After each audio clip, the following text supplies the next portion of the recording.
Hola, Hola. porque estamos en conversación abierta. Ah, ya se ajustó. Ah, mira, no sabía eso.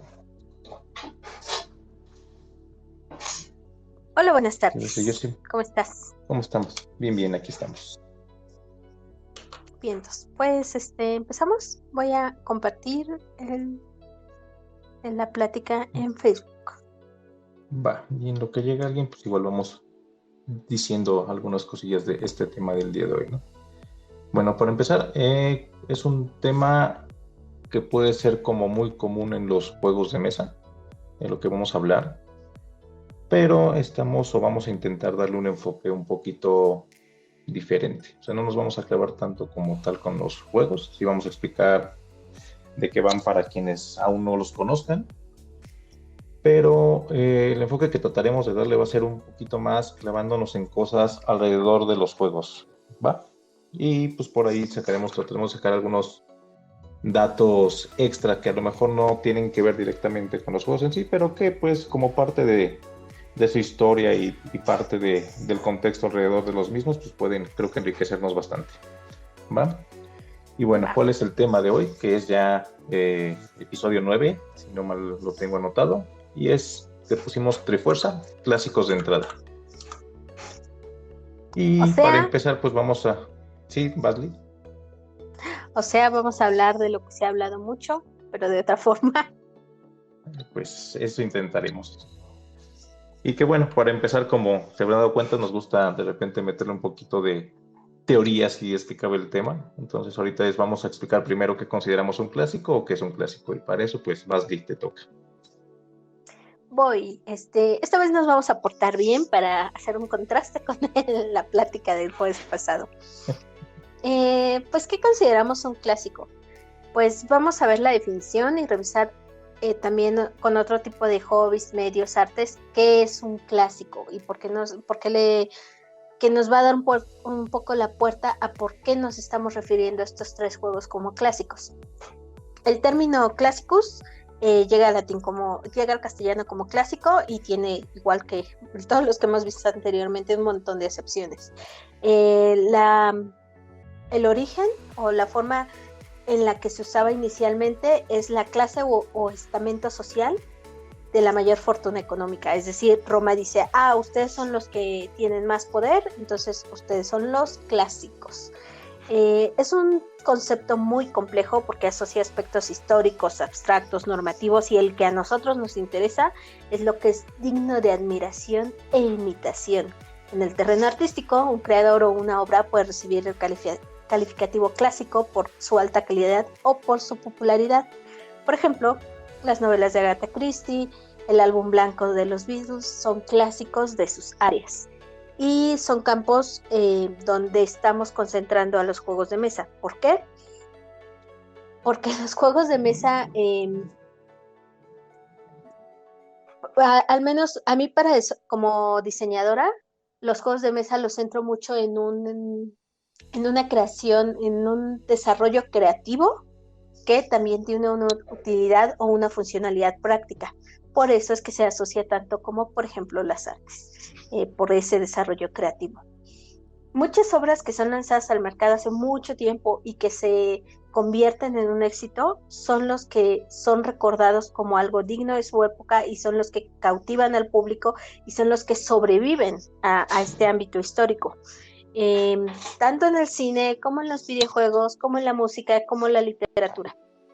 Eso sí, un clásico no es garantía de calidad para todos los consumidores. Un clásico no quiere decir que es un clásico y por tanto es algo positivo o negativo. Un clásico puede ser algo bueno para algunos y algo malo para otras personas. Y además muchas veces se otorga por conveniencia. Eh, ¿Qué es otorgarlo por conveniencia? Bueno, por ejemplo, el juego de Manjo, no sé si lo estoy pronunciando bien, pero por ejemplo, ese es un juego que se hizo tradicionalmente en la dinastía Ming, fue creado para la familia imperial y por tanto la familia imperial dijo, este es un juego este es un juego digno de admirar, digno de copiar, se fue creciendo hacia el pueblo y se convirtió en un juego clásico para ellos. Y esa es la conveniencia, o sea, porque la persona con más poder dijo, este es un clásico, se convirtió en un clásico.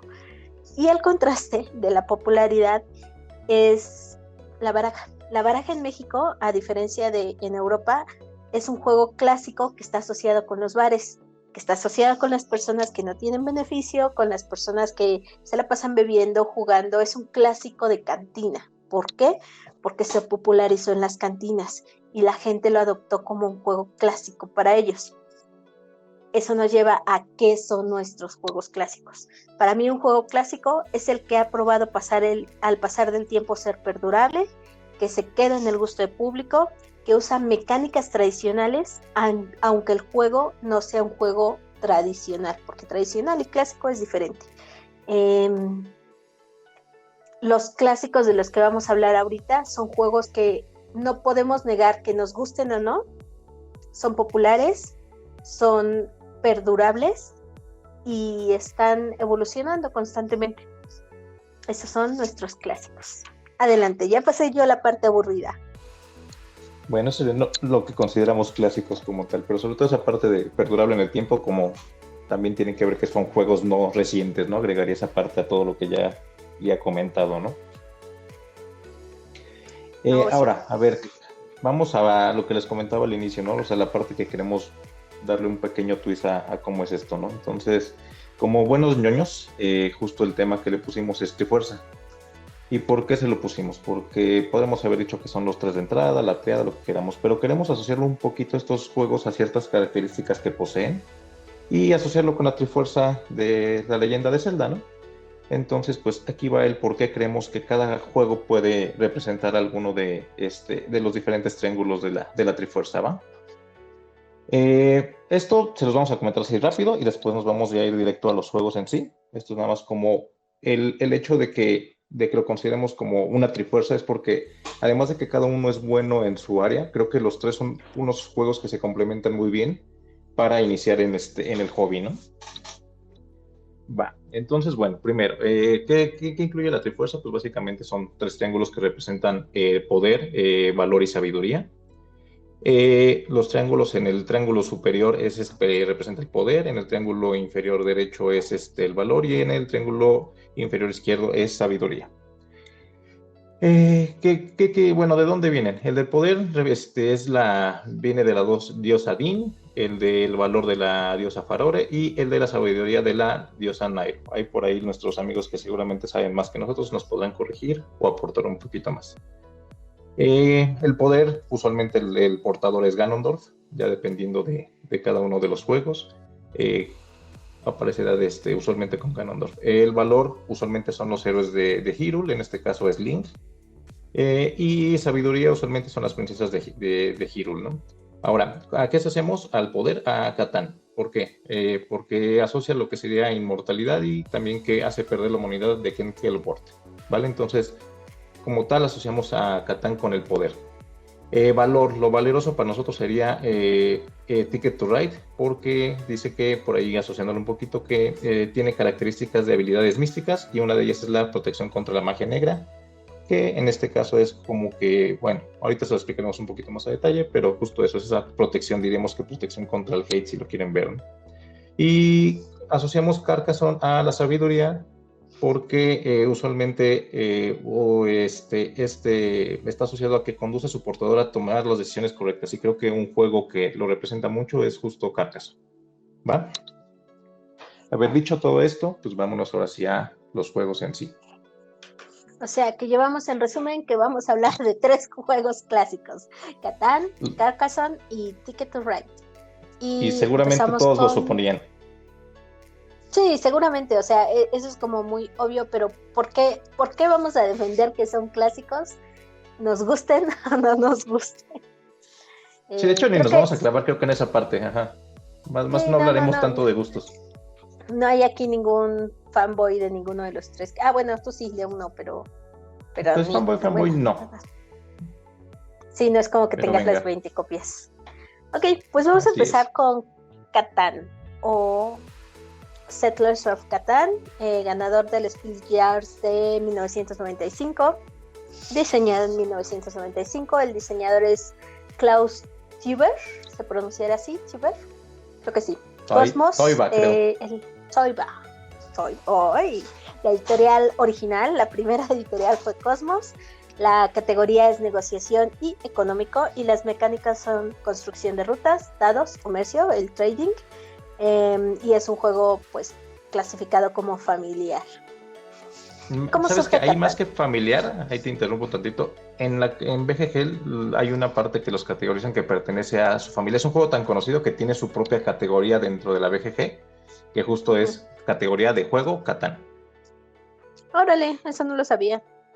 Ay, eso es muy egocéntrico de parte de Catán, pero bueno. Pero creo que los tres ahorita verás. Sí. ¿Cómo surge Catán? Pues en los años 80, su diseñador trabajaba como técnico dental en las afueras de Darmstadt, en Alemania, y pues no era feliz. Como todo, se quejaba de su trabajo porque tenía problemas con la compañía, la profesión, y comenzó a diseñar los juegos de mesa en el sótano de su taller. En sus palabras dice: desarrollé juegos para escapar. Este era mi propio mundo que había creado. Pues básicamente, como muchos de los desarrolladores actuales, decidió que odiaba su vida y decidió hacer algo al respecto, lo cual es muy valeroso. En 1991, después de las historias de la vida vikinga, quedó fascinado con Islandia y la era del descubrimiento, y de ahí surge la idea de un juego que se desarrolla en una isla, que es Catán. Pues, ¿cuál es la característica de Catán en la Trifuerza? Que es lo que ya mencionó un poco Ramsés, es el poder. La popularidad de Catán es innegable, y la popularidad a veces para bien y para mal. Desde que salió a la venta fue un éxito en ventas durante los primeros 2 años, y aunque después se aplanó, de este lado del charco, Mayfair lo trajo en 1996 y ha sido un éxito de ventas continuo. Es un juego tan popular que muchos lo consideran el nuevo Monopoly, o como los gringos le llaman, el Monopoly Killer. Pues aquí es nota de Ramsés, que no lo ve así como el Monopoly Killer. Yo no le sé decir porque no he jugado Monopoly, pero es bueno encontrarse en que se puede encontrar un Catán en el mismo lugar que encuentras un Monopoly. O sea, es un juego de esos que las personas a los que no están del lado en el mundo de los juegos de mesa consideraría como algo friki, único y diferente, pero lo tienen en Target junto al Monopoly que todos conocen y que ya les es muy familiar. Eso abre el mercado para la comunidad, y eso es muy bueno.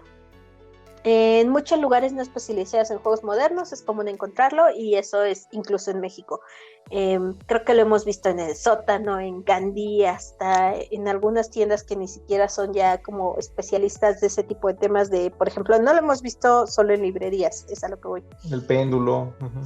El péndulo. Bueno, y ya está en Walmart para empezar. El péndulo, ¿no? Es librería. Sí, también en Walmart. Pero ya, o sea, ya si vamos eso ya en Walmart, ya lo encuentras. Liverpool, Palacio de Hierro, o sea, ya en tiendas más comunes que no sería antes no era tan fácil encontrarlo, ¿no? Exacto, que insisto, o sea, eso es como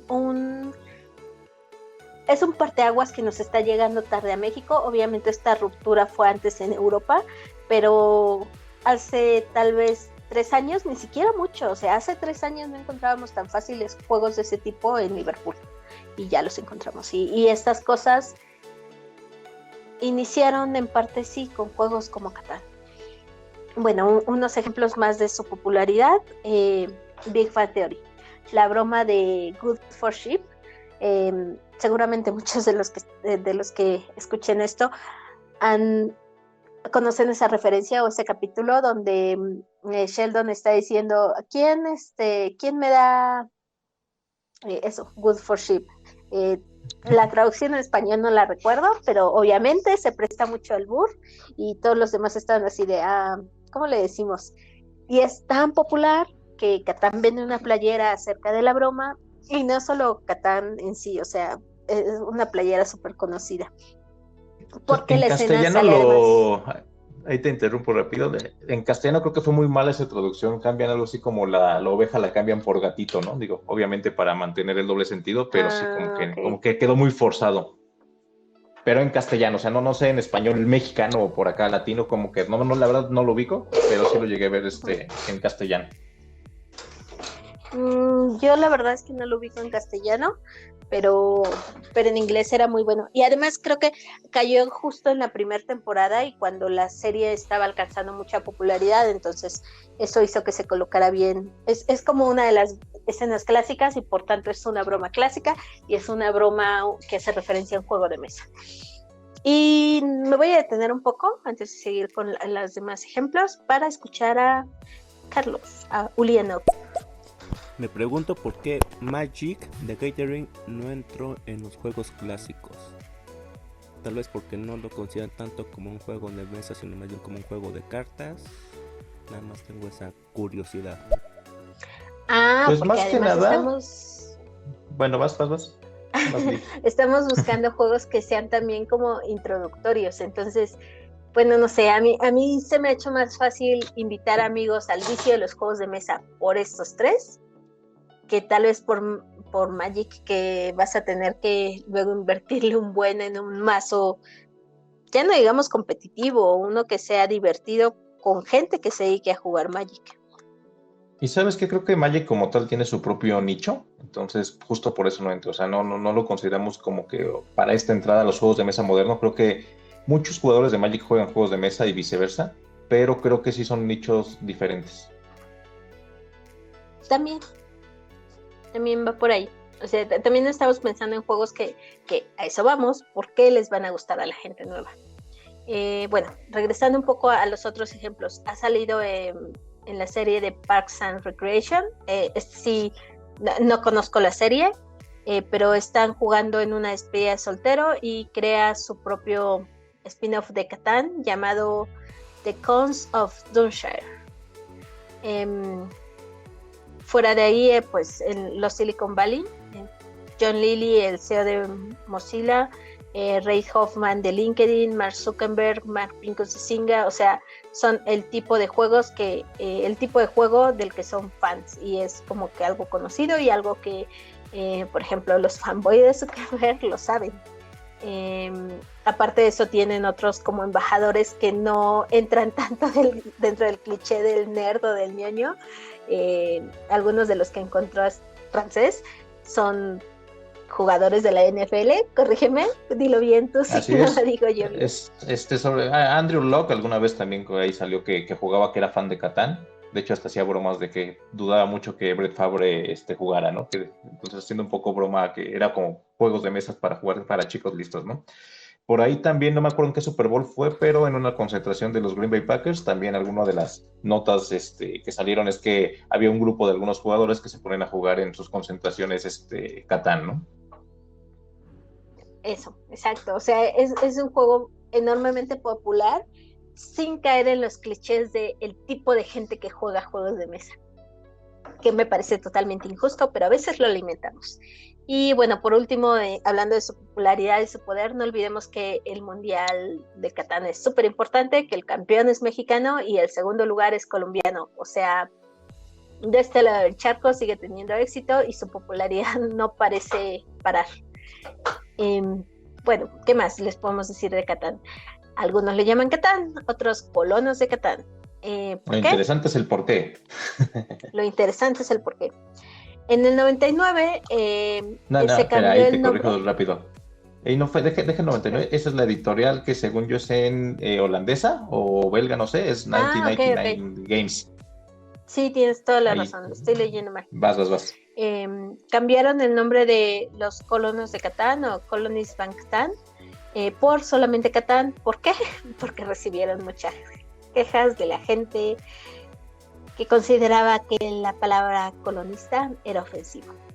Ofensivo porque hacía pensar en un periodo oscuro de la colonia en la historia que pues traía, digamos que malos recuerdos al área. La verdad es que estoy un poco en desacuerdo, pero estoy tratando de aguantarme de decir algo al respecto. Los juegos en su contexto. Ahí corte a poquito a la parte que decíamos también de de justo cuando evaluamos los juegos en su contexto, creo que estas son de las cosas que aplican, ¿no? A mí también, justo creo que te comentaba que se me hacía como que, ¿por qué habían cambiado el nombre, no? En algunos momentos, creo que cuando investigamos esto, por ahí decían que era porque era más corto y todos le dicen así, pero pues ya vimos realmente cuál fue el detalle, ¿no? Entonces, pues básicamente fue un poco de sensibilidad para el tema del colonialismo que tuvieron varios países europeos, ¿no? O sea, porque alguien chilló, por lo que muchos juegos sí. y muchas cosas se cambian, porque alguien se quejó y se quejó lo suficientemente fuerte para que le cambiaran el nombre. Exacto, y esta es la forma políticamente correcta de hacerlo y de seguir vendiendo sin que se tengan problemas, ¿no? Exacto. O sea, otra vez, Catán aseguró su popularidad por encima de todo. Bueno, ahora, ¿de qué va Catán? Primero decirles que yo no soy experta en el juego. Últimamente ya lo mencioné también. Estoy muy aficionada, por ejemplo, a jugarlo en Colonist y a seguir gameplays de Catán. Entonces ya me sé las reglas. En Catán eres uno de los muchos colonos que llega a habitar una isla y el objetivo es ser la fuerza dominante del territorio. ¿Cómo? Construyendo caminos, casas y ciudades. Todo esto lo haces obteniendo los recursos que la isla ofrece dentro de sus territorios, y si no cuentas con esos recursos porque no eres dueño de ese territorio, te tienes que hacer de ellos por medio de la negociación. A grandes rasgos, en tu turno tiras los dados, obtienes los recursos de tus territorios marcados con el número saliente en la tirada, comercias dichos recursos y construyes. Puedes también tener alguna carta de desarrollo previamente obtenida, puedes usarla, y puedes obtener puntos por aldeas, ciudades, tarjetas de desarrollo, o por tener el camino o el ejército más largo y gana el primero que llega a 10 puntos. Fácil, ¿no? O sea, es una de las razones por las que aprenden a jugar Catán, o por la que se supone que es tan fácil jugar Catán. Fue un juego que no llega. Que justo dentro de la complejidad que tienen los juegos modernos, es un juego bastante asequible de entrada, ¿no?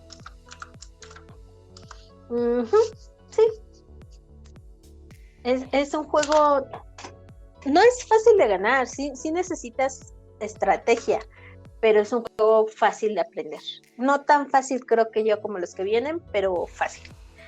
Tiene pocas reglas. ¿Por qué lo consideramos un clásico de entrada? Pues vamos a regresar al concepto que vimos en un inicio, la popularidad y la aceptación que tiene.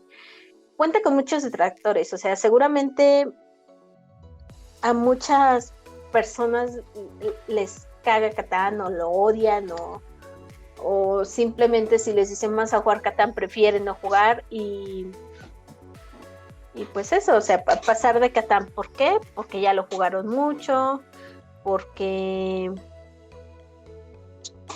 no sé, o sea, hay muchas razones por las que puedes odiar Catán, pero también tiene muchas personas que les encanta, o sea, tiene gente que colecciona únicamente versiones de Catán.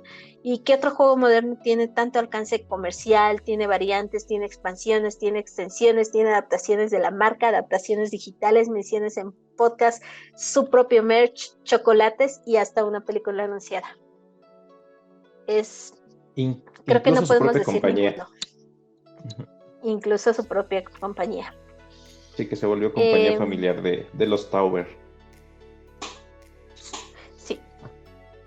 Es enorme, o sea, es un monstruo de concepto, ni siquiera de juego. ¿Pero por qué es tan popular? Bueno, en lo personal yo creo que es popular por la combinación de sus mecánicas. O sea, tiene tablero modular, tiene dados, tiene administración de recursos y negociación, y son cosas que vemos reflejadas en muchos otros juegos. Para mí te enseña a desarrollar muchas formas de jugar y a desarrollar estrategias. O sea, puedes aprender a ganar ese juego por medio de la negociación. Y aunque te pide negociar, no es necesario negociar para ganar. O sea, esa sería otra técnica y otra estrategia totalmente diferente. Tiene un poco de administración, bueno, tiene mucha administración de recursos, pero puedes ganar sin tener todos los recursos. Puedes tener un poco de control, porque el juego te pide que tengas control en territorios, pero no necesitas tener un territorio tan extenso. O sea, está abierto a muchas posibilidades de estrategias y a muchas posibilidades de conseguir esos 10 puntos que te dan la victoria. Y por eso te hace desarrollar un pensamiento necesario para los juegos de mesa. Incluso yo creo que a las personas que no les gusta, pero que empezaron con Catán, o sea, a las personas que ya lo quemaron lo suficiente, no te podrán decir, no, sí, tal juego, te voy a presentar Ragusa, se parece a Catán en esto. Que creo que eso es algo que le hacemos muy seguido a Ramsés, o le hacíamos mucho en el MUF. Es un juego con el que pero sí. Sí, pero sí, o sea, hacen referencia. Catán es una referencia en los juegos de mesa. Y es un juego con el que puedes enseñar a jugar muchos otros. Es un puente. ¿Por qué es un puente? Porque una vez que aprendieron a jugar Catán, ya les puedes enseñar algo con un nivel de complejidad mayor. Y ya decirles, bueno, y en esta parte vas a hacer negociación, ¿cómo? ¿Te acuerdas cuando jugamos Catán por esto y por esto? Ok, va. Es como un primeros pasos para euros, con mayor nivel de dificultad. Y pues por último, para mí es una forma de amar el hobby. Insisto, sé que hay mucha gente que lo odia, pero hay muchos también que lo coleccionan, o que solo juegan Catán, o que conocen a la comunidad de los juegos de mesa solo por Catán. Tiene el efecto de Apple. Apple, cuando empezó con sus dispositivos para escuchar música, de música portátil, cuyo nombre o cuya palabra se me olvidó en este momento, no fueron los... esos, gracias. No, espera, no los audífonos, sino el... ¿se llamaba iPod? No, iPod, sí, iPods, iPod. Bueno, esos. Cuando Apple sacó los iPods, todo el mundo se volvió loco y dijo, wow, tanta cantidad de música en ese aparato y no sé qué, cuando Samsung había sacado algo muy similar 2 años antes, o sea, ni siquiera unos meses antes, 2 años antes, pero fue Apple quien lo popularizó. Y un poco tiene eso Catán, o sea, Catán logró popularizar lo suficientemente el hobby para que diera puerta a que se popularizaran muchos otros juegos y a que surgiera gente, o sea, hay desarrolladores que lo llegan a mencionar en entrevistas que se volvieron desarrolladores porque empezaron jugando Catán, y está padre, o sea, es un parteaguas, nos guste o no nos guste, te guste o no te guste el juego, tiene una importancia histórica en los juegos de mesa, por eso lo hace un clásico. Y ya acabé. Bueno, tenemos un mensaje, ¿quieres que lo ponga o quieres agregar algo más? Déjame nada más para cerrar, pero sí, justo creo que lo comentamos en lo de qué nos gusta de lo que no nos gusta. Creo que Catán justo eso, es un hito que en el paso de este hobby, de una u otra manera vas a topártelo para bien, para mal, te guste o no te guste, pero sí es un parteaguas, como decías, en todo lo que fueron los juegos modernos. O sea, a final de cuentas, todo este éxito y todo el crecimiento, parte del crecimiento que ha tenido el hobby, pues es gracias a un juego que salió del taller de un dentista, ¿no? Uh-huh. Sí, nos guste o no nos guste. Yo tengo playeras de Catán y realmente no soy buena jugando Catán ni lo juego tanto. Bueno, ¿qué onda, Carlos? Dale. Si creen que han quemado Catán, las personas, yo les recomiendo que compren algunas expansiones de Catán y con eso ya le metían un poco más de rejugabilidad. Bueno, esa es mi opinión, porque así me ha funcionado. Sí, bueno, fíjate que yo... Justo digamos que Carlos es alguien que ha jugado mucho Catán, y si alguien sabe de Catán, por lo menos ahorita que nos está echando la mano, pues es él, ¿no? Sí, yo no he tenido la necesidad de jugar con alguna expansión, pero sí he jugado muchas variantes. O sea, yo soy muy fan de Catán Game of Thrones. Esa edición, por ejemplo, sí me gusta mucho. Me gusta mucho también la Catán, ¿cómo se llama? Inca, Perú. esa me gusta Inca, mucho. No estoy de acuerdo. Sí es Inca, ¿no? Esa también me late mucho. Pero vamos, o sea, es el mismo Catán. La base, el fundamento es el mismo. Sí, a final de cuentas, y Y justo la pues, parte que hacíamos tanto lo de, digo, ahora si me dejas para cerrar nada más la parte de tanto power que tiene Catán, pues básicamente es eso, ¿no? O sea, se ha reconstruido sobre sí mismo, ¿no?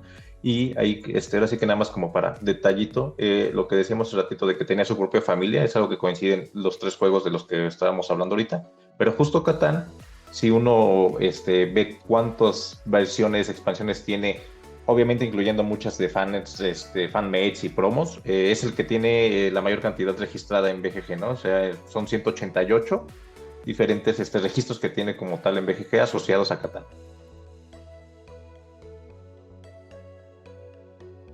y pues ya, eso fue el poderoso Catán. Seguimos con Carcassonne. Va. ¿Empiezas? Si quieres voy con Carcassonne. Carcassonne fue, también cabe aclarar, todos son spiel de Yares estos juegos. Carcassonne lo ganó en 2001, se editó en el año 2000, su diseñador es Klaus-Jürgen Brede, también es alemán. La editorial que lo sacó al principio fue Hamsing Gluck. La categoría es construcción de territorio, ciudad y medieval. La mecánica es muy sencilla, es colocación de losetas y también tiene su propia familia, que en este caso tiene 140 registros.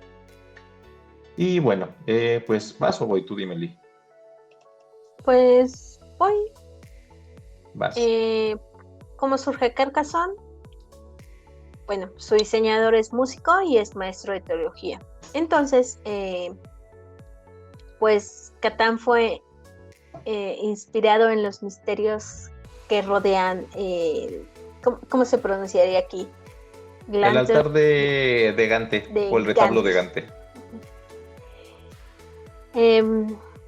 Que creo que todos, bueno, no sé si todos conocemos o no sé si es muy mamador de mi parte asumir que Es muy conocemos, mamador, pero, pero vas. pero pues básicamente es eso, o sea, es una inspiración del retablo de Gante, y surgió una vez que cuando estaba viajando pues, por Francia y haciendo un poco de investigación al respecto, y surgió la idea de un juego llamado Carcassonne. Ahí sí me Pues dejas el altar interrumpirte de... tantito. Adelante. Va, nada más ahí justo habla de que, bueno, ya les dijo Lee que es un maestro de teología, entonces Klaus quería escribir un libro que le había puesto el secreto del retablo de Gante, y justo decía que estaba viajando por Francia. Aquí cabe aclarar que en su viaje por Francia pasó por otros lugares, y justo este retablo de Gante está en Gante, que no está en Francia, está muy cerquita, está en Bélgica, ¿no? Y Vas, bueno, Lee. el altar de Gante es un políptico de 12 tablas al óleo realizado por los hermanos Hubert y Jan van Eyck por encargo de Josvik y su esposa Elizabeth Burlot. Burlot, ¿será? Burlot. Fue pensado para la iglesia de San Juan de Gante, actual catedral de San Papón, y aún permanece ahí. Si lo pueden buscar, búsquenlo, y creo que podrán entender un poco más la inspiración. Es retablo y es políptico, y el políptico es una pintura dividida en múltiples secciones o paneles, tal y como queda nuestra ciudad cuando jugamos Carcassonne. El tema central es la narración bíblica sobre la redención del hombre por el sacrificio de Jesús, ofreciendo una lectura de la teología cristiana desde la Anunciación hasta la adoración del Cordero en su interior. O sea, es una pintura de una escena bíblica hecha rompecabezas, en palabras muy mundanas. Que lo verán en el altar al final de cuentas. Por ahí, de hecho, para los que no conocemos, como Lee, podemos buscarlo nada más como retablo de Gante, y hay muchos videos en los que se los explican de manera rápida. Hay unos muy cortitos que te los van a enseñar y ya te ven cómo se ve abierto y cómo se ve cerrado, que usualmente lo abrían justo para nada más ocasiones especiales, ¿no? Entonces, pues ahí, si tienen dudas, pues nada más buscando en cualquier lado retablo de Gante, hay muchísima información y varios videos. Y en la tienda de Carcassonne, donde venden un montón de Carcassones, viene también el retablo así, bueno, no sé si era una exposición temporal, pero lo tenían como proyectado en una pared, o sea, para que tú lo vieras como si estuvieras viendo el real. Listo, adelante, Ram. Va, y a ver, otra de las inspiraciones del señor cuando andaba viajando en Francia es que, como ya dijimos, además de que era más maestro de teología, esta parte del retablo de Gante, también hay otra cosa que estaba investigando. Él dice que estaba visitando la región alrededor de Carcassonne y también la ciudad de Carcassonne porque estaba buscando historia acerca de los cátaros, y fue cuando la idea del juego como tal nació. Ahora, ¿qué son los cátaros? Los explicamos brevemente, pero tiene que ver mucho con la región geográfica en la que se encontraba y, bueno, una parte de la historia medieval de Francia. La localización, pues como les decía, tiene mucho que ver con esta parte en Carcassonne. Básicamente está ambientado en la ciudad. Y Carcassonne es una comuna francesa que está que es la capital del departamento de Aude, en la región de Occitania, situada en el sur de Francia, a medio camino entre Perpiñán y Toulouse. Ahí por si quieren ir, por ahí tenemos que estar alejada de Toulouse a 94 kilómetros, entonces pues lo pueden poner ahí en su itinerario de su ruta, ¿va? Básicamente la región francesa en la que está ubicado es Occitania. Dentro de esa región como tal está Languedoc y Toulouse, y se los platico porque pues tiene que ver con lo siguiente, básicamente sobre el origen de los cátaros. Ahí se los brevemente, yo así como nada más como nota curiosa, ¿no? Los primeros cátaros propiamente dichos aparecieron en Lemosín entre el año 1012 y 1020, o sea, más o menos después del año 1000, y básicamente fueron descubiertos y ejecutados en la ciudad laguedociana de Toulouse, que era lo que les comentaba de las regiones francesas. También como tal se enviaron predicadores para combatir la propaganda cátara a principios del siglo XII, pero fueron ganando influencia en la zona de Occitania, y porque tenían como tal protección por el duque de Aquitania que se llamaba Guillermo. No, ya no encontré un poquito más ahí de Guillermo qué. Eso como tal pues duró hasta 200 años, hasta que como tal hubo una cruzada que le llaman Albigense de 1207, que básicamente era la otra forma en que se referían a los cátaros. Entonces, a principios del siglo XIII, el condado de Toulouse se había envuelto en otra cruzada, de la que esta vez fue víctima. La razón fue el desarrollo del catarismo en el sur de Francia, que el Papa quería erradicar por todos los medios posibles. Y bueno, básicamente como las raíces de la creencia cátara proceden del gnosticismo y del maniqueísmo, que no estaban bien con la iglesia, pues entonces fue porque los persiguieron, ¿no? Entonces, pues estos son los orígenes de Carcassonne. Básicamente fue que el señor estaba haciendo una investigación para otras cosas y se le ocurrió el juego. Y Basley.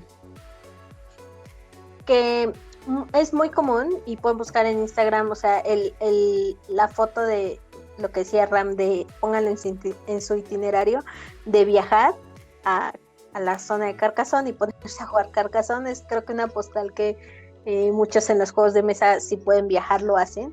Esa era una de las cosas que quería decir. Y la otra es que, si se fijan, el origen de los juegos, aunque obviamente la inspiración es una cultura diferente a la de los diseñadores, es muy diferente porque Catán fue concebido como un escape y también es como más rudo y más un tipo de competitividad más fuerte, y Carcassonne, lo que llevamos hasta ahorita, fue una inspiración mucho más artística por una persona que además tenía un antecedente artístico, o sea, música, si ustedes quieren, o sea, nada que ver tal vez con pintura o con el desarrollo de juegos en sí, pero una vena artística que antecedió a Carcassonne. Listo. Justo, ¿no? Quería escribir un libro, bien que mal está un poco ligado a la literatura, si nos queremos forzar un poco los orígenes de Carcassonne. Uh-huh. Y bueno, ahí nada más cerrando tantito,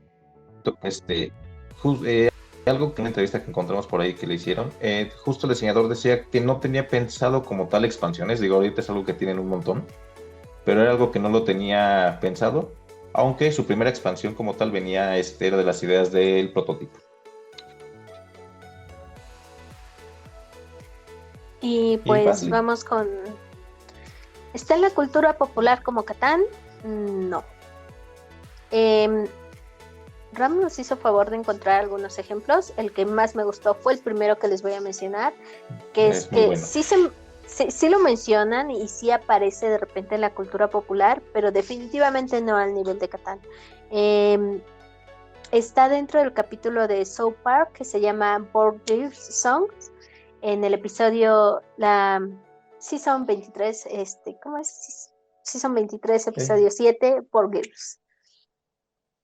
Hacen una canción, la trama es que quieren demostrar que las niñas son mejores jugadoras, que un bully transfobo que no es transfobo, es una mujer transgénero, que en realidad es un hombre que solo finge ser mujer transgénero para demostrar que es más fuerte que las mujeres. Como todo South Park, es un capítulo raro, pero lo interesante es que al mismo tiempo se crea un club de juegos de mesa en la escuela de los niños, donde las niñas resultan ser excelentes jugadoras. Y lo mencionan tal cual en la canción de ahí. Busquen el capítulo, por favor, está muy divertido. Y Al menos la canción la tienen que oír porque está muy chistosa. sí, por favor, está súper, súper, súper buena. Les voy a leer el pedacito donde aparece. Dice, to the board girls, they got the movies, they pumped you in Alchemist, and kicked your ass at Carcassonne. Por girls, bla, bla, bla, bla, bla, bla. O sea, estas niñas juegan todo bien. Está un poco fantasioso. Está muy, y además claramente son ñoños también los productores de South Park, se nota en la canción también. Sí. Pues se asemeja a Catán en lo que sí se asemeja es que tiene muchísimas adaptaciones para videojuegos. De hecho, el app para Carcassonne, para que lo jugaras en tu teléfono, salió antes que la de Catán, y le duela a quien le duela, de cierta forma el Carcassonne es el papá de los meeples, o al menos el pesebre donde se concibió el término de meeple. ¿Por qué? Porque si nos remontamos al origen de la palabra, el término meeple surgió durante un juego de Carcassonne, y aunque ahora se usa para decir que un meeple es cualquier marcador o peonza de acciones en prácticamente cualquier juego de mesa, está ligado a la figura del Carcassonne, y esta figura en sí, el meeple como tal, sí es sumamente popular. No, tal vez no va a ser común que encuentres a alguien con una playera, o sea, de todos modos no es común que encuentres a alguien con una playera de juegos de mesa, pero es más común ver playeras de meeples que ver playeras de Carcassonne. Entonces esa es como la parte cultural popular de Carcassonne. Como vemos, es sumamente diferente a Catán. No sé por qué no es tan popular, sinceramente. Creo que, ahí si nos ponemos un poquito en la comparativa, creo que el factor de hacer que tiene Catán le ayuda mucho para que no sea tan grosero con jugadores nuevos contra jugadores que ya jugaron. Carcassonne, a menos de que sea de muchos y se vuelva caótico, sí premia más al jugador que ya ha jugado más las partidas, entonces puede ser como un poquito más pesado, ¿no? Tal vez, yo creo que ese es un supuesto que tengo por ahí, pero creo que podría ser por eso, ¿no? Puede ser, sí, como que bueno, Catán te da la falsa idea de que tienes chance de ganar sin tener tan preparada tu estrategia. Y también salió un poquito antes el juego, ¿no? Entonces, Catán ahí ya tenía unos cuantos años de ventaja en el mercado. Bueno, ¿vas con de qué va Carcassonne? No, vas, date. Ok, ¿de qué va Carcassonne? Pues el juego consiste en crear ciudades por medio de los zetas y obtener puntos al ser gobernantes de las ciudades, los cuidadores en los campos, ladrones en los caminos, o bien ser el padrecito que cuida las iglesias, que otra vez, un guiño a la investigación original del creador mientras hacía Carcassonne. O sea, los juegos están bien pensados, lo que pasa es que uno... Mira, ya, para cuando digan que no, el tema no trae, ahora sabe uno que trae más tema de lo que parece. Sí, si no es como que se le ocurrió poner una iglesia al Señor nomás porque sí. Pero bueno, volviendo. Hay 3 acciones, que es colocar los Z, colocar un meeple o retirar el meeple si es que al hacerlo cerraste un camino, dominaste una ciudad o cerraste alguno de los espacios que rodean la loseta de una iglesia. Básicamente estas 3 acciones en diferente escala de puntos te generan puntos y los vas anotando en un track. A diferencia de Catán, donde te tienes que acordar de los puntos que llevan, o como en mi caso, anotártelos en la palma de la mano, y pues al final del juego el que haya generado más puntos gana. Aquí empiezan las diferencias muy marcadas con Catán. Si bien no puedes invadir la ciudad o la granja de un jugador contrario, puedes tratar de invadirlo de forma indirecta y colaborar, entre comillas, para conseguir puntos entre ambos. No me parece que tenga tanta interacción como Catán, porque en Catán robas directamente los espacios y hay una negociación y hay un trato no más rudo, pero sí más directo. Y en cambio, en Carcassonne es un trato más sutil entre los jugadores. Y creo que también por lo mismo es más fácil que lo adopten las familias. O sea, Carcassonne es como que, ay, con permiso, mira, no te quiero estorbar, pero mientras así indiscretamente, como que no te das cuenta, ya me metí a tu ciudad y ya te robé ahí por ahí algunos puntos. Creo que Es un también tiene un poquito poco ahí que ver más con eso. abstracto, ¿no? Creo Ujú, que hay sí, Carcassonne, justo sí. esa interacción es un poquito más abstracto, sí se vuelve un poco más para dos jugadores. Es que también hay cabe decir, o sea, es un juego muy diferente jugándose uno contra uno a si ya hay más jugadores, ¿no? Pero justo para dos jugadores sí se vuelve un juego muy abstracto y más, ¿qué será? Pues no sé si, sí, con mucha estrategia, más que, sí, muchísima más estrategia más que táctica, ¿no? Ajá, eso, como que Catán es más táctico y Carcassonne es más estratégico. Incluso yo sé que todos podemos jugar todos los juegos que querramos, pero en mi percepción muy, muy, muy personal, me da la impresión incluso que los jugadores que les gusta más Catán son muy diferentes a los que les gusta más Carcassonne, y los que les gusta más Carcassonne son más de interiorizar esa estrategia, más de adaptarse a lo que va saliendo en las recetas, sí, pero no solo eso, sino estar haciendo en su mente cuentas de las posibilidades y todo eso. O tal vez será que los jugadores que conozco son muy... Pues parecería no ser que sé, esa balanza justo genios. va a esa parte de que algunos son más antisociales que otros, ¿no? O sea, Catán te obliga de una u otra forma a interaccionar, perdón, a interactuar con las demás personas, con los demás jugadores, y Carcassonne, pues, ¿no? Ajá, también. Bueno, ahora sí, te dejo cerrar. Va. ¿Por qué lo ¿Por qué consideramos un lo clásico de consideramos? entrada? Bueno, justo con la referencia que hacíamos a la parte de que de la Trifuerza, ¿no? Pues representa por qué la sabiduría y ahí va un poquito por qué, ¿no? El juego ha demostrado adaptarse fácilmente e innovar con el tiempo y mantenerse en la vista pública. Que otra parte representa también la parte que les comentábamos de que puede parecer un poquito más en cuanto a la toma de decisiones, es más directa, ¿no? ¿Qué otras cosas tiene? Es fácil de encontrar, de aprender a jugar, salvo algunas reglas tal vez por ahí, pero, y si bien no es tan popular como Catán en la cultura popular, sí lo es en el mundo de los juegos, ¿no? Eh, Así que tanto el juego base como las expansiones y variantes son comunes en tiendas de juegos y tutoriales de internet. Es algo que nos lo vamos a encontrar relativamente fácil, ¿no? Ahora, también Ujú. hay otro punto, es también hay como Catán, pero creo que incluso un poco más, tiene muchas expansiones, entonces lo pueden hacer crecer tanto como ustedes quieran, así que dependiendo con cómo van creciendo en el mismo vicio. Hay una versión Pocket para dos jugadores que está muy bonita también, o sea, puedes estar jugando portátil en el restaurante. Hay variantes que agregan todavía más azar, que agregan nuevas estrategias.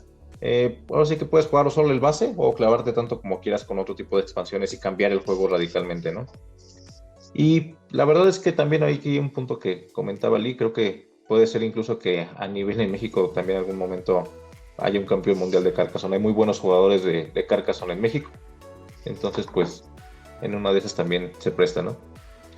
Y pues, vas Lee.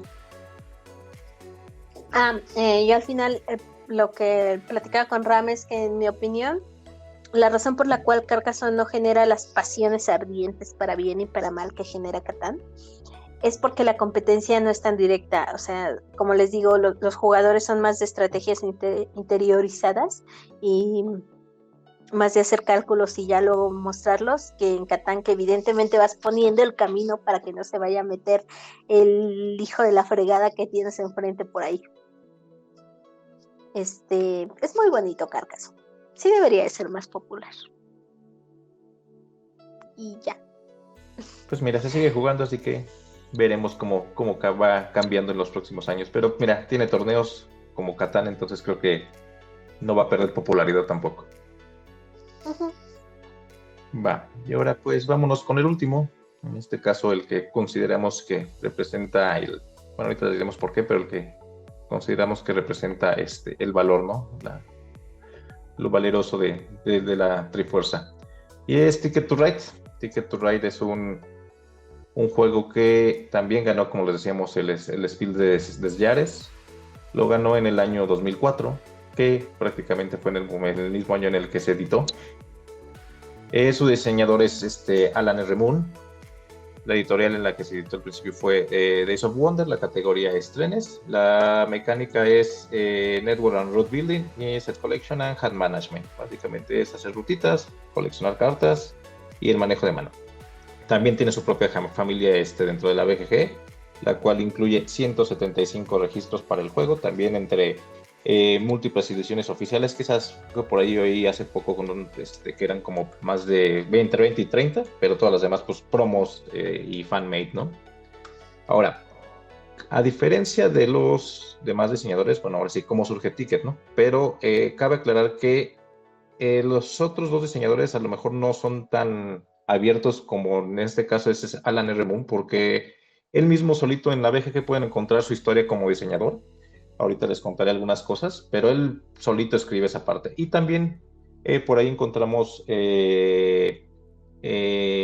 unas entrevistas en las que habla justo de la historia del juego, ¿no? Y para variar, no es alemán como los otros dos, es un diseñador que nació en Southampton. De hecho, en la misma descripción pueden casi si quieren meterse a Google Maps, tenemos la dirección porque él mismo la pone donde nació.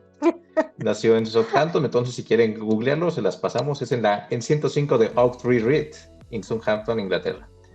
¿Va? Entonces, justo él mismo lo dice, ¿no? Habla mucho de su infancia, que básicamente estuvo poco en Inglaterra porque su papá quería buscar como tal un trabajo de librero en Estados Unidos. Entonces, muy joven, o así que muy niño, se mudó a este lado del charco, ¿no? Estuvo en Estados Unidos y Canadá y terminó viviendo en Nueva York y Nueva Jersey. De chico jugó mucho, justo, digo, aquí un poquito tirando pedrada a los diseñadores, sobre todo en México que están creciendo, pues jueguen mucho, se nota. Entonces, él fue un jugador muy asiduo desde pequeñito, ¿no? Entonces, pues, y juegos clásicos, ¿no? Desde, no sé, Monopoly, ajedrez, bridge, Risk, entonces pues jugó mucho. Es común que los diseñadores de repente los vemos que son matemáticos o estudian más que nada por ese lado de carreras. Él como tal estudió teatro y lenguas inglesas en el King College, ¿va? Ahora, para conocerlo como diseñador, él habla mucho de que en un principio fue un poco complicada sus planes de dedicarse al diseño de juegos.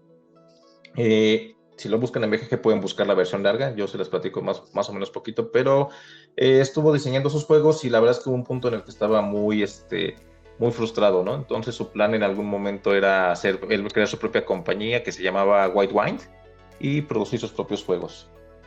Entonces, pues básicamente les va a hablar de que pues no fue fácil, pero ya empezaba a creer antes de Ticket to Ride, de que Ticket to Ride fuera un éxito, ya tenía por ahí algunos juegos, ¿no?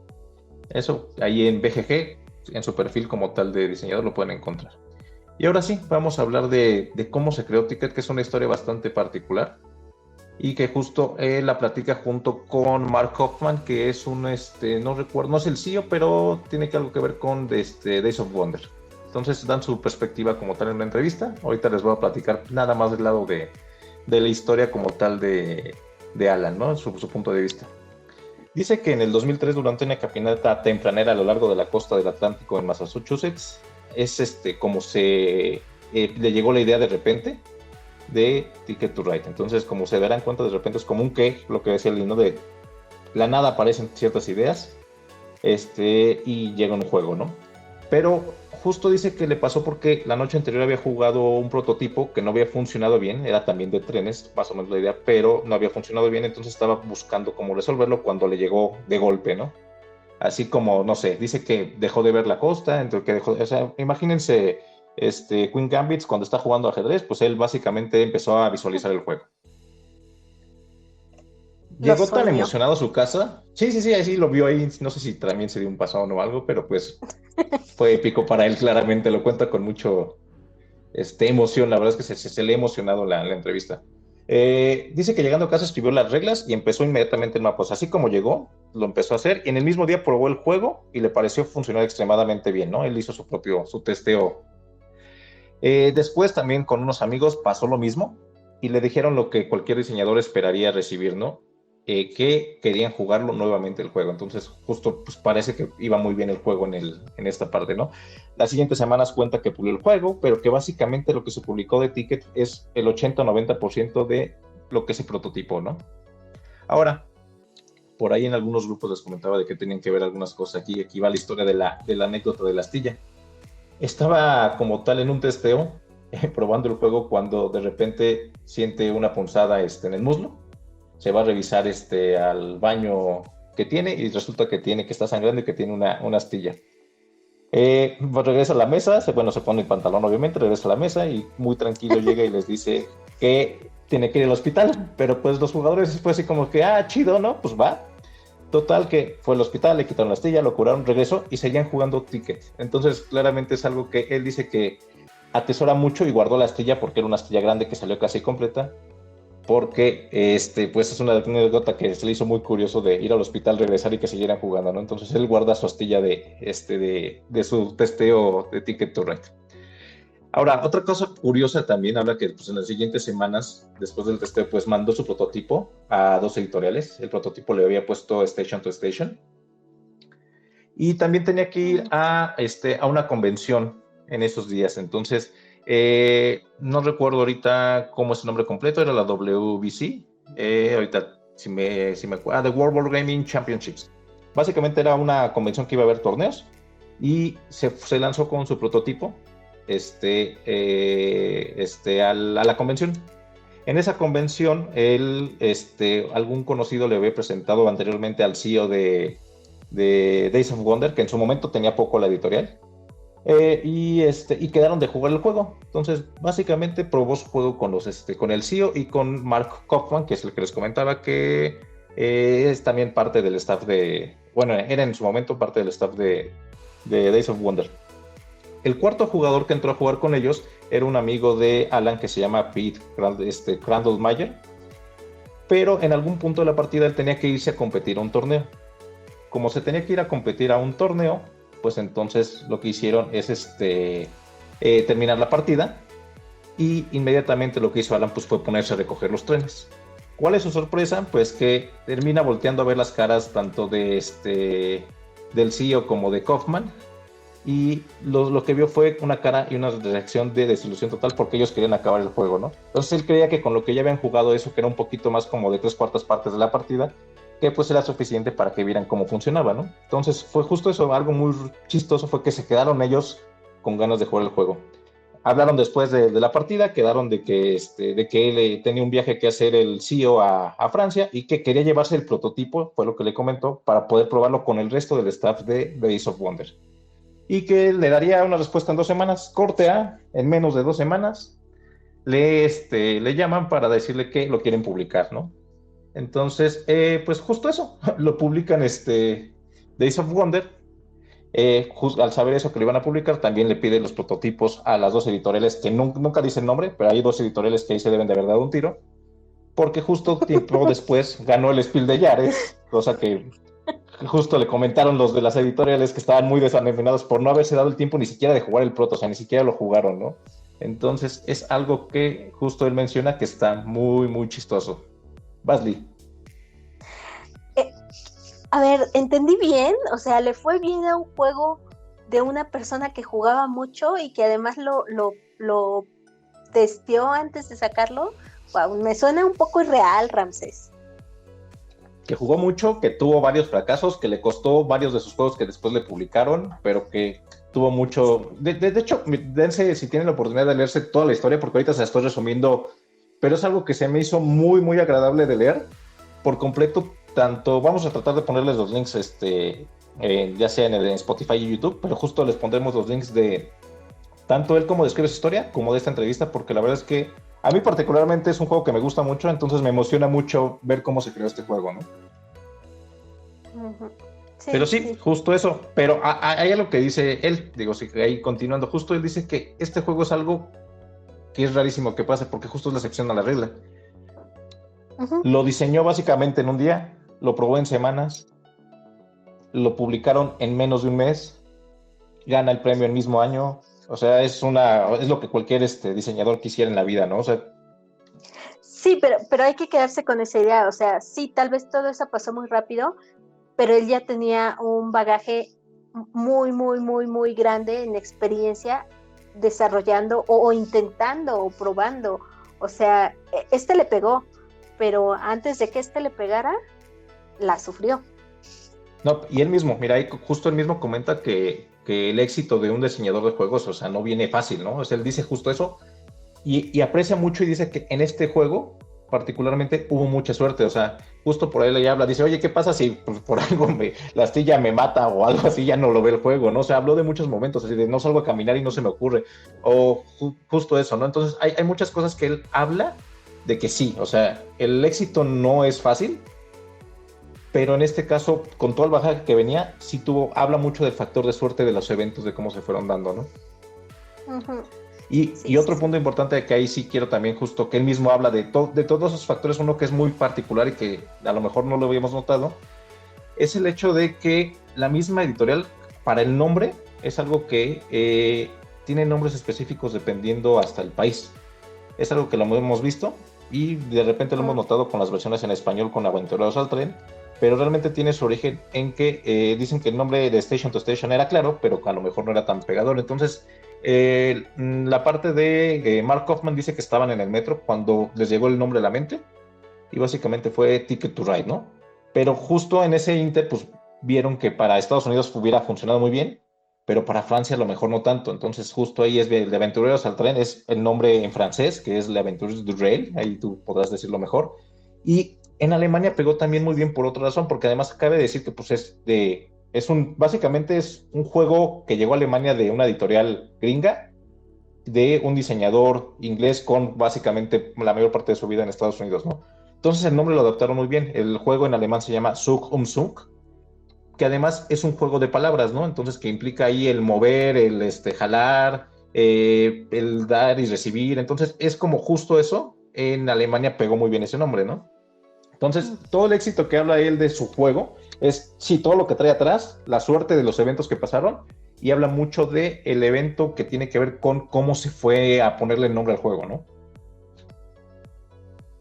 Sí, o sea, es un juego que sí tuvo mucha suerte, pero también se hizo muy bien, o sea, se apoyaron muy bien de la editorial, sí, y sí pensaron en cómo adaptarlo en cada lugar, en cómo venderlo, o sea, el hecho de no respetar el nombre original del diseñador fue un acierto en este caso, y que el diseñador no se aferrara a él.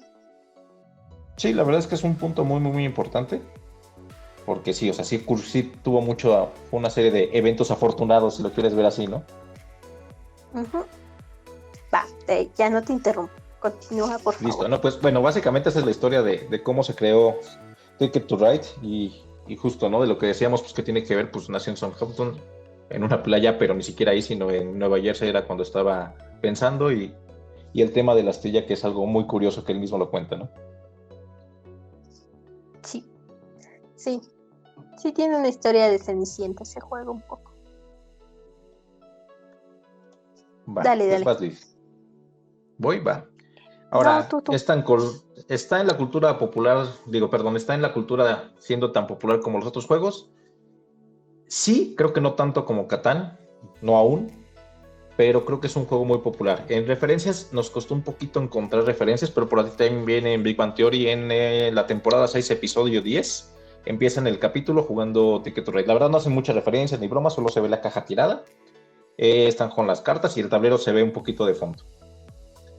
Ahí sí yo no sé si por ahí si alguien conoce un poco más de referencias o lo haya visto en otro lado de la cultura popular, pues van, porque la verdad tampoco encontré muchas referencias al respecto.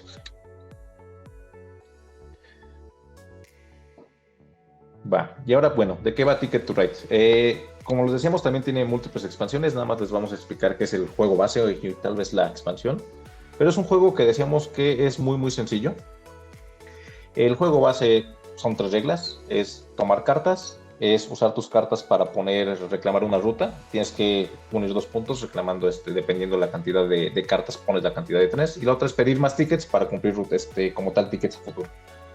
Son 3 reglas muy simples, el juego es muy sencillo en ese sentido, pero es un juego que trae bastante carnita en el sentido de que con poco puede ser mucho, ¿no? Y algo curioso, también depende mucho de cómo lo juegue cada mesa. Me ha tocado jugar con principalmente juego con la familia muy seguido, pero cuando juego en otras mesas se juega otro juego totalmente diferente. Puede ser tan agresivo o tan tranquilo como quieran, pero mecánicamente se presta a que sea muy sencillo de jugar.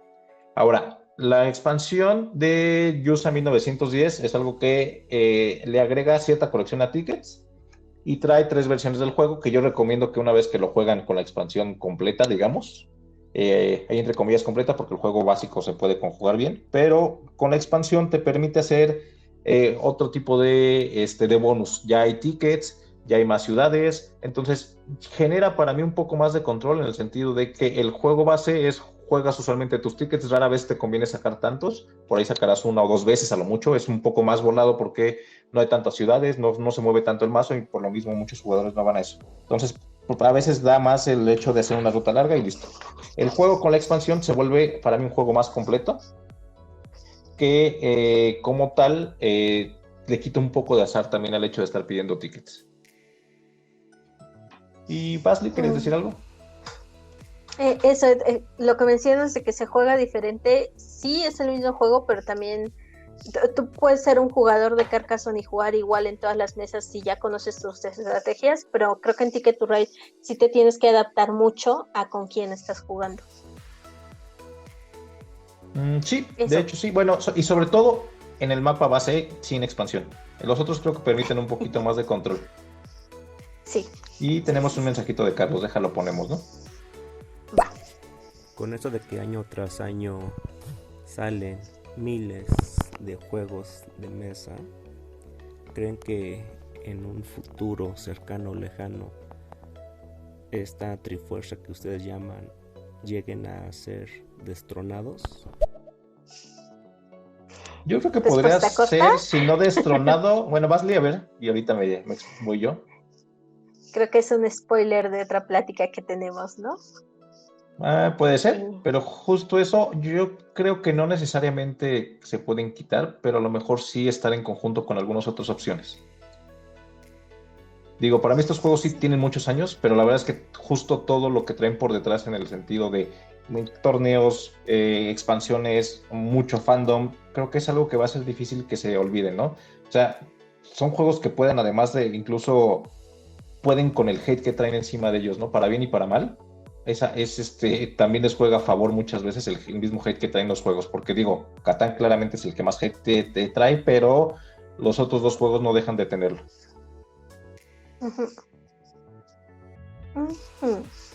Va, y bueno, les platico rápido de qué va el Ticket to Ride de Europa. Obviamente cambiamos de mapa, pero ahí trae dos reglitas nuevas, yo diría tal vez 3, ahorita se las platico. Es lo mismo en cuanto al turno. La diferencia es que aquí al inicio del juego vas a poder obtener un ticket más largo que los demás. Entonces sus rutas son relativamente cortas, pero va a haber un ticket que va a estar más largo. Además incluye lo que le llaman túneles. No recuerdo si ferries, pero creo que túneles sí, que implican cierto push your luck al momento de poner tus cartas. Básicamente está simulando que si vas en un túnel se puede derrumbar, entonces tienes que sacar cartas de un tipo, bueno, del deck, y si salen cartas del mismo color con el que estás pagando, tendrás que pagar más. Ahora sí que el costo de ese riesgo. ¿Qué más trae? Trae otra diferencia. También tus tickets, hay una parte que trae un elemento más que son las estaciones, y esas estaciones lo que te permiten es que aunque tú con tus trenes no hayas llegado a una ruta, puedes usar las estaciones para usar rutas de los demás y alcanzar tus tickets. Entonces, aunque el mapa es muy intrincado, ese tipo de las estaciones lo que te permiten es poder llegar a otros lugares haciendo uso de rutas de los demás, que si no las usas como bonus, pues son puntos al final del juego. Y por ahí también está la expansión de Europa 1912, y esa sirve para, trae tickets exclusivos para el de Europa, pero como tal trae una opción de como tener un garage en el que vas a poder guardar ciertas cosas, y también ciertos lugares los puede hacer como más valiosos. Entonces, digo, no les vamos a clavarnos con todos los demás expansiones porque pues da para un capítulo solito, pero básicamente el juego así va. Ahora, ¿por qué los consideramos un clásico de entrada? Decíamos lo que les hablamos, que es el valor que tiene el juego, ¿no? La parte de que es un juego valeroso, ¿no? Y ahí va. ¿Por qué es un juego valeroso? De estos tres es porque no tiene miedo con jugadores experimentados. De igual forma ayuda a los nuevos jugadores al comienzo de su aventura por los juegos de mesa, ¿no? Y justo para nosotros es como el mejor portado en general, gusta a todo mundo, digo, salvo excepciones, y lo podemos considerar, la verdad es que nunca te fallará para entrarle a los guamazos, ¿no? Visualmente atrae, mecánicamente es de esos juegos con pocas reglas que generan un juego completo, que aunque es sencillo genera mucho juego para todos los tipos de jugadores. Y te gusta y quieres más, pues fácil, ¿no? Pues hay todas las decenas de variantes y expansiones para probar. Y justo para hacer este juego, pues es sin duda para mí ahí sí es representa Link en los juegos de mesa, ¿no? Está ahí para ti cuando lo necesitas con el coraje necesario para soportar los embates de los jugadores más experimentados, como les decía. Y a su vez será el gentil caballero que ayudará a entrar a este mundo a los nuevos jugadores. Sí, me permites agregar algo de justo eso que dices de puede haber gente que tú le digas, ¿quieres jugar Catán? Y te diga no. Puede haber gente que le digas, te echas un Carcassonne y te dice no. Pero es más difícil encontrar a alguien que no se quiera aventar una partida de Ticket to Ride. Es como el buena ondita, el que les cae bien a todos y aún a los que no les cae tan bien te van a decir, sí, pero es buen tipo. Se porta bien con todos. Y pues ya, creo que nos las aventamos más larga de lo que esperábamos. Creo que más o menos igual, pero sí creo que fue algo que puede abarcar mucho. Trataremos de ponerles los enlaces a diferentes cosas de las que hablamos, porque son juegos que cuando los empezamos a revisar podría parecer que sabemos mucho, pero todo lo que traen de fondo, juegos ahora sí que tan populares y clásicos en el mundo de los juegos de mesa moderno, se presta para picarle y adentrarte tanto en los temas como quieran. Y pues de mi parte, para cerrar, creo que quería mencionar algo que es común de los tres, bueno, que tienen en común, que es que los tres tienen versiones infantiles. Para mí esto los ayuda a convertir en un clásico, porque yo fui de las niñas que creció con Maratón, aunque lo odiaba un poco porque maldita ignorancia siempre me ganaba, pero tenía Maratón infantil, y cuando fui creciendo, aunque en casa teníamos el Maratón normal, fue hasta que crecí más y mis papás consideraron que podía hacerlo, pues ya me pasaron al Maratón para adultos o para toda la familia. Y algo similar pasa con estos juegos. Tienen una versión infantil como para que apenas empiecen a jugar, y luego tienen la versión ya base para cuando los niños crecen. Y los jugadores nuevos pueden agarrar la versión base y jugarla con las reglas y ya, sin preocuparse de nada más. Y los experimentados van a agarrar el juego base y pensar ya en estrategias y estar contando posibilidades, estar contando las cartas que van saliendo, las losetas o los recursos o las cartas de desarrollo. Y eso es algo que tienen en común los tres. Y las versiones infantiles de los tres son no solo bonitas, sino prácticas. Un adulto las puede jugar sin aburrirse del juego. Sí, no es que le quiten muchas cosas, creo que justo sirven muy bien para que empiecen y pasen al siguiente nivel, ¿no? Y bueno, creo que con esto... Sí, si alguien no tiene el juego, Catán y Carcassonne oscilan entre los 700 y 900 pesos. Ticket to Ride suele ser más caro, alrededor de 1,000 pesos. Y pues los encuentras en prácticamente cualquier tienda de juegos de mesa. Y ahí acotando un poco de Ticket, cualquiera de las dos versiones para empezar creo que puede ser tanto las que les contábamos solitas, Europa o Estados Unidos, ahí sí es de preferencia de tal vez que les guste más el mapa, o si quieren empezar con algo menos complejo es el de Estados Unidos, más complejo Europa, pero no es mucha la diferencia. Va. Y bueno, nada más ahí como spoiler para ir cerrando esta temporada, si cabe llamarle así. Les decíamos que era el episodio 9 el siguiente episodio el 10 para cerrar digamos que la primera temporada. No vamos a hacer encuesta, no vamos a hacer nada de eso, vamos a hablar sobre nuestro top 10 de juegos para que también ahora sí que los que nos escuchen les sirva de referencia para saber nuestros gustos y nos puedan, ahora sí que puedan lo que digamos aquí usarlo para a su favor o en contra de algún juego, ¿no? Que les sirva un poquito más saber qué nos gusta y pues, lo que digamos a final de cuentas pues tiene que ver con eso y sirve como buena referencia para próximos recomendaciones o que cuando hablemos de algún juego que nos gusta o no nos gusta, ¿no? Sí, tienen que ser top 10 en orden para saber qué tanto voy a tardarme. Yo diría que sí. Bueno, lo intentaré. Sobre todo porque queremos que funcione un poquito como eso, ¿no? Como que referencia para los que no nos conozcan, que sepan que nos gusta y que no. Ok. Pues muchas gracias. Buenas noches.